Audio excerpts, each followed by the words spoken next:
So this is a scaleless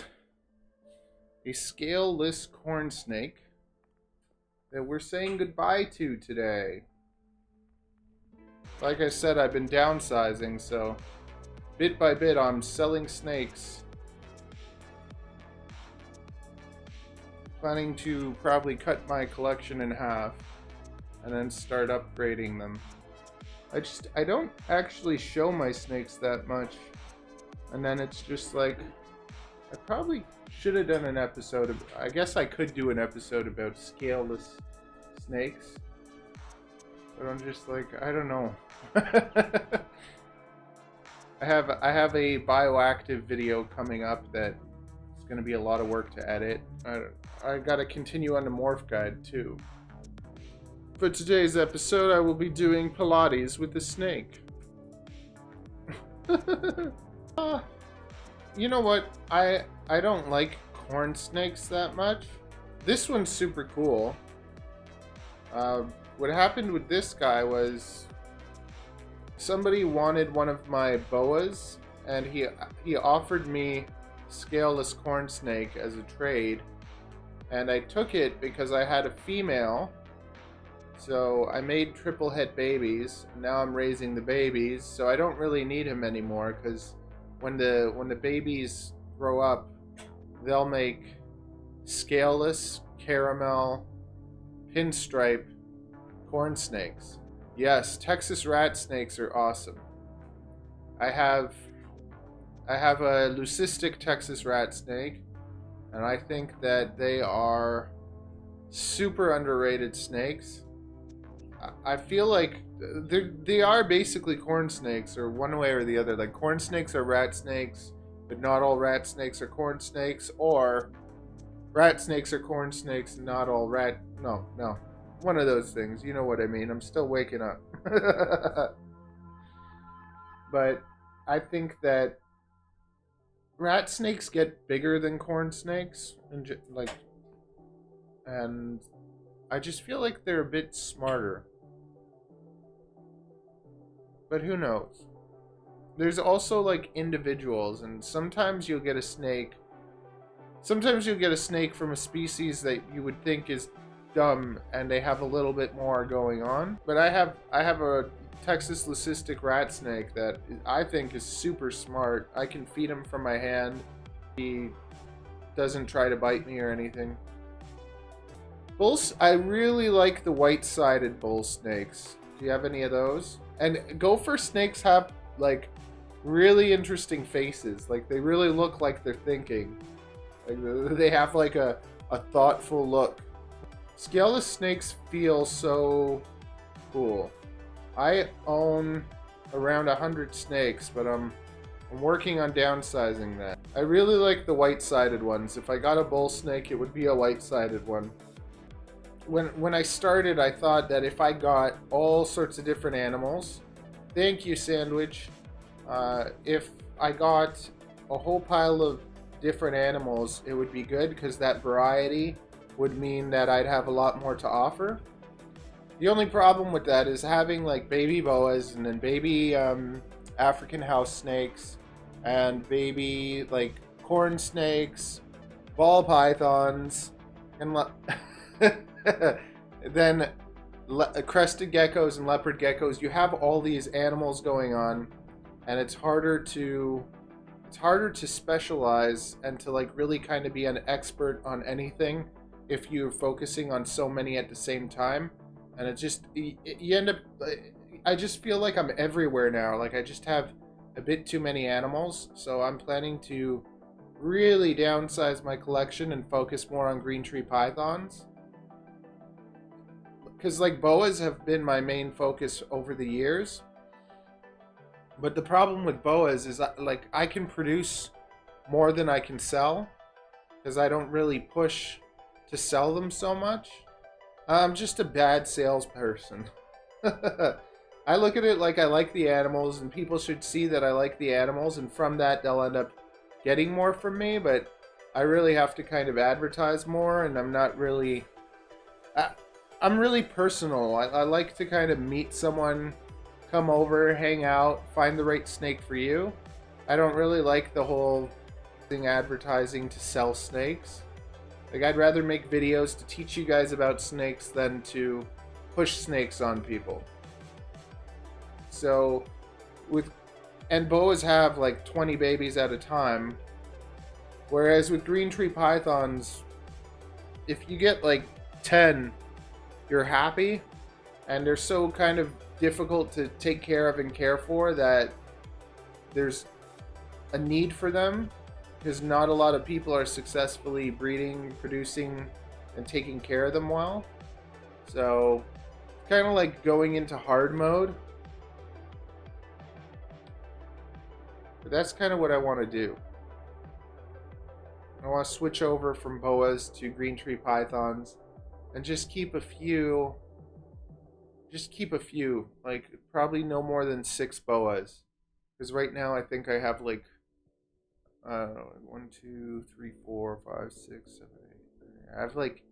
I have probably around 15 boas that I work with, and I want to cut it down to like 6. Yeah, I usually do go to reptile shows, but I haven't in a while. Because the other thing is, I've tried to sell most of my snakes to people as pets, as opposed to just selling them to breeders. And that's why it's like lots of the snakes that I have available, I haven't even posted them, because I don't want to post a female and be like, hey, here's an adult female, you can buy her and breed her. And like, it's like I spent 4 to like 10 years raising these snakes, and it's just, I'm gonna sell them to someone that's just gonna go breed them and then kind of take business from me without kind of putting in the work. So I want to find people that kind of want them as pets, and that's always a lot harder than just selling them. It's easy to just, take your snake, put it on sale and get rid of it, but it's a lot harder to find the snake a good home, and that's kind of what I've been trying to do. And this snake is going to a breeder, but she specializes in scaleless, like, corn snakes. So I do like that. I really like the idea of people specializing. I like when, breeders really focus on one project. And the girl that's getting this snake, she has like a beautiful collection of scaleless snakes, and she's really like focused on that. So I like supporting that also. I don't like how in our hobby it's just like people just want to breed and breed without really slowing down and thinking about everything, and I was like that too. So that's why I try to talk about it a lot and caution people. Like, focus on something. Like, you wanting to focus on the gopher snake and the bull snake, having like these little projects and kind of progressing them is so much better than just, I want to grab corn snakes and breed them, or I want to grab boas and breed them. People just want, like, they'll take any 2 animals and put them together to make babies, and then you get animals that aren't as pretty. And I really like the idea of like spending years finding the right animal to breed with the other right animal, so that you can make like really something special, instead of just like a lot of the mediocre breedings that you see going on. Or even people breeding their animals and then continue to breed their babies and then continue to breed those, and they continuously incest their snakes. Like, if you do it with the babies once, that's okay, but I like the idea of having families. So I have like a family of boas here and a family of boas there, and then I can cross the blood between the families instead of constantly breeding the babies back to each other. The last litter that I had is full of albinos. Yeah, you got to take your time, because it takes a while to build up a reputation and everything. So the first year that I bred snakes, I only did 1 pair, and I sold them all. And then the next year I did 2 pairs. No, the next year I did 3 pairs. And then the year after that I did 5 pairs. And ever since then, I've been doing around at, at least 5 pairs from like different species. Like this year, I got African house snakes, corn snakes, boas, ball pythons, leopard geckos, and crested geckos. And I haven't been the greatest at selling the leopard geckos either. I spent like $600 on my pair of leopard geckos. They had all these beautiful babies, and I don't want to take those babies and just sell them for 50 bucks. But that's what lots of people are doing. So I'm not moving them as quickly because I don't want to undersell them. If you people on TikTok or Reddit want to ask anything, feel free to. Scaleless snakes feel so cool though. And they have scales on the bottom underneath. Yeah, I find that people do like either lighter snakes or darker snakes, so that's another thing. I focused on making like white snakes and black snakes. But I like orange snakes. I like for instance, I think George, was it George? You have the bull snakes, like the really busy patterned bull snakes. I don't like busy patterns that much. Yes, John. But we all have our preferences, and that's what's so neat about it. I think that everyone should kind of work with what they love instead of just kind of what's popular. Or even if all you did was breed white, like blue-eyed Lucies, like white snakes, people will always like white snakes. So if, let's say, you're just producing white snakes or you're just working with what you love, both of those things kind of work. But my problem is kind of everyone in between that just doesn't know what the heck they're doing, and they just breed snakes for the sake of it. That's where we have, like, most of our problems are coming from that, and from the importing, from the, like, pet stores that are importing wild animals that then don't do well in captivity. Because if we took this corn snake from the wild and then kind of had it in an enclosure, I don't really think that's really fair to the animal either, because it's used to being outside, it's used to nature, it's used to like its huge territory. Whereas when we take an animal like this that's been raised in captivity, it doesn't really like know any better. It's not like, they don't behave the way wild snakes do. If this was a wild snake, I probably wouldn't be like, they just take off. Exactly. And I kind of even though I'm just a small time breeder, I start to feel like that, and I don't want to feel like that. I want to feel like I'm doing something good. Because it's just like I'm taking from the animals, so I wanna be able to give them something good in return, you know? Go get Jasmine. Jasmine just shed, so I'm gonna go get Jasmine. Say goodbye. It's gonna be your last time seeing this snake.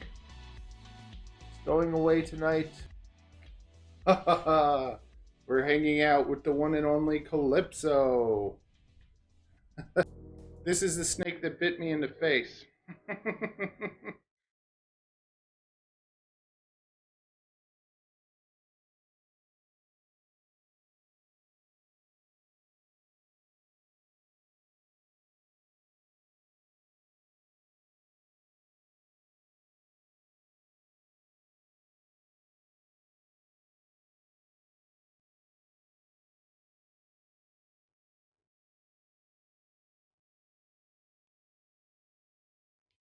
Oh, that's not nice. Oh, she bit me in the head. Oh,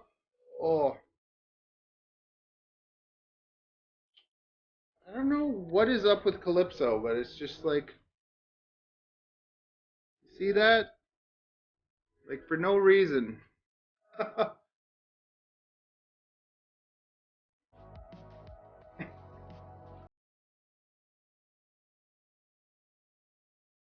Yeah,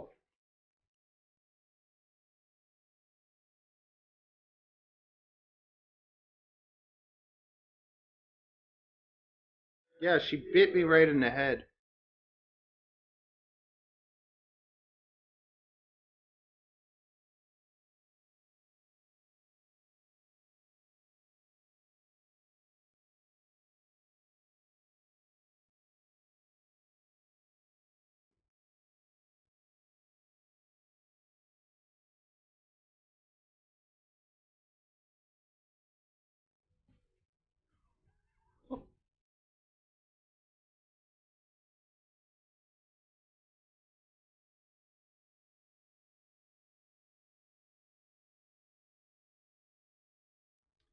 No, it's a strange thing with Calypso because it's just like she's not she's not like she's not scared and she's not like aggressive, but she'll nip you out of nowhere for no reason. And that's just her. And it sucks because I think she's one of my most beautiful snakes. But this is like the one snake that will just she'll bite me for no reason.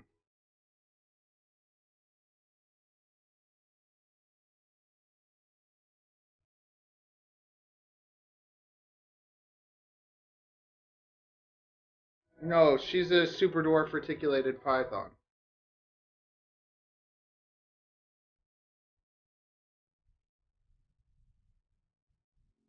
But that's the thing, like we'll handle her, she'll be calm, she's okay.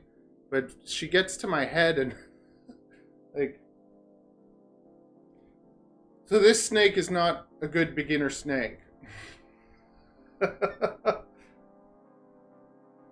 And she's not like out of like 100 snakes, she's the only one that'll do this. She's the only one that'll just kind of bite me for no reason. And I can hold her and I can have really good sessions. I could have like 30 good sessions where I hold her and we're good and she doesn't bite me. And then just out of nowhere, I'll get nipped in the head. But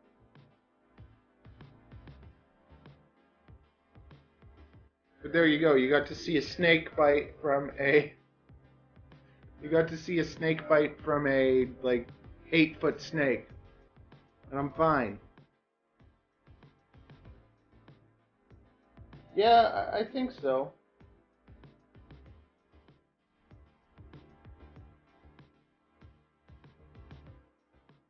We're friends. See, it's just like it doesn't make Calypso doesn't make any sense at all because it's not normal for a snake to behave like that.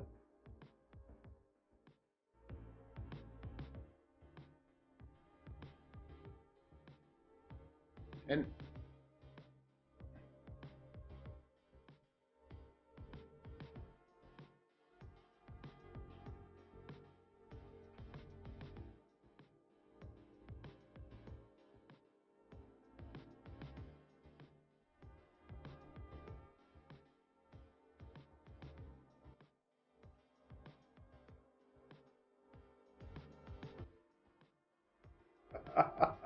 I just got bit on the head in the live stream. How fun is that? Say hi to everyone, Calypso. And that's the other thing. If you react to an animal biting you, let's say she bit me and then I just put her away, then they learn that like, if they bite you, you'll leave them alone. So if I get bit by a snake, I'll hold it after. And that way it knows like you can bite me, it doesn't really matter.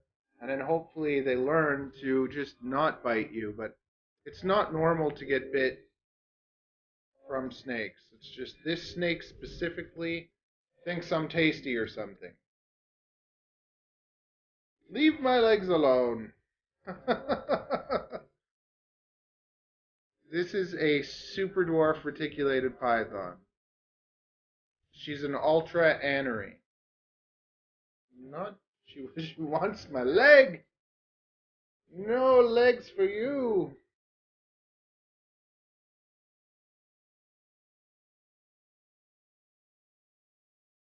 She's so like cute and curious.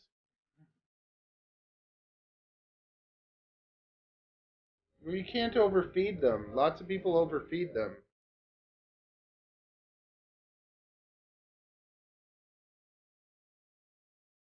Thank you. I think she's gorgeous too. She's like my dream snake, but she's not. You have to be on edge with her all the time. Like you have to pay attention to her, see what she's doing, and like just I don't know if you saw when she just bit me in the head.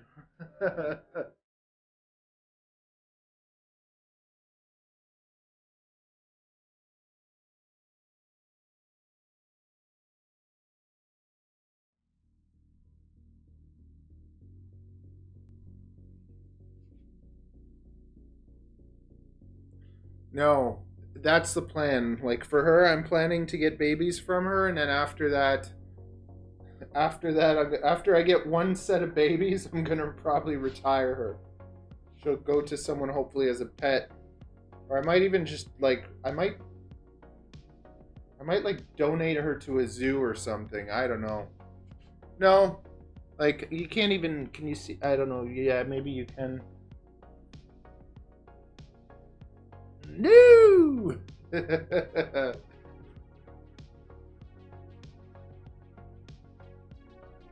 I think that's another like I think blood pythons are ugly.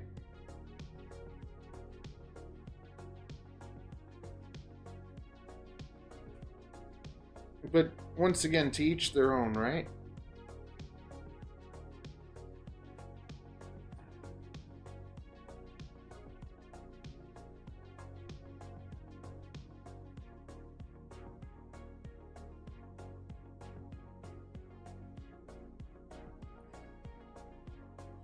It's just it's something that she does that like nobody else does. Like I'm gonna put her back. I'm gonna take Jasmine, and I'm gonna just disinfect myself a little bit. Okay, I'll be right back.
Okay.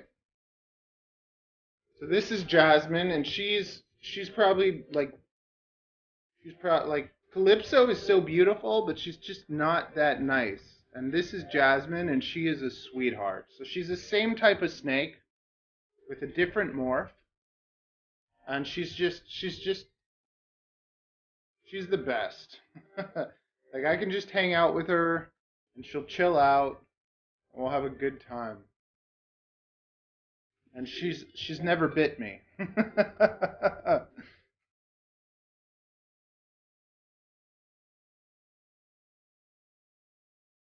Calypso's a really bad representation of what snakes are like. And Jasmine is a fine ambassador, right? We're friends.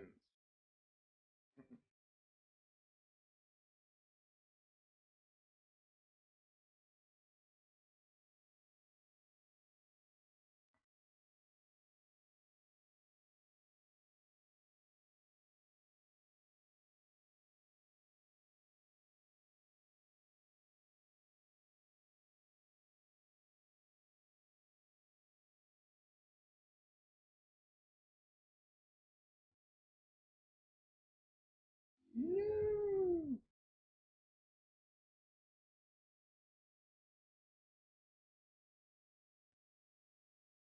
Thank you, John. She is named after a princess, so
if any of you have any questions, feel free to ask.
she doesn't like come at you in an aggressive way. Like she's not like attacking you or whatever. She'll chill with you and then she'll just bite you for no reason at all. Every time.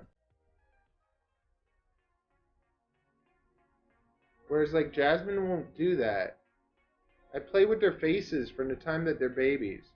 And because I play with their faces from the time that they're babies, they're used to that. And it's like it desensitizes them. Because if they're okay with me playing with their face, then touching them and petting them is just like nothing. Caca? Poo poo? Oh man.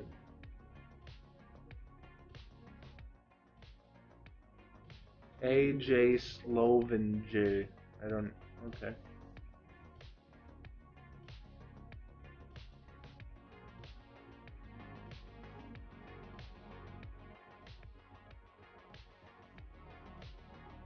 Like she can go explore the couch, but if she goes under it or if she poops on the couch, I'll be in big trouble. She doesn't have a poop. She should be okay. Yeah, but there she's gonna go under the couch.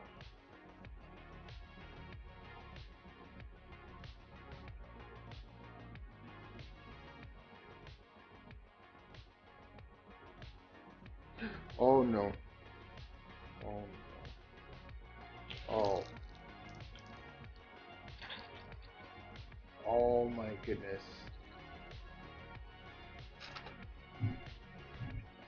Okay, today is not a good day. I Okay, I gotta go. Oh, oh, oh, no, no, no.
Yes, so I'm just gonna go clean this.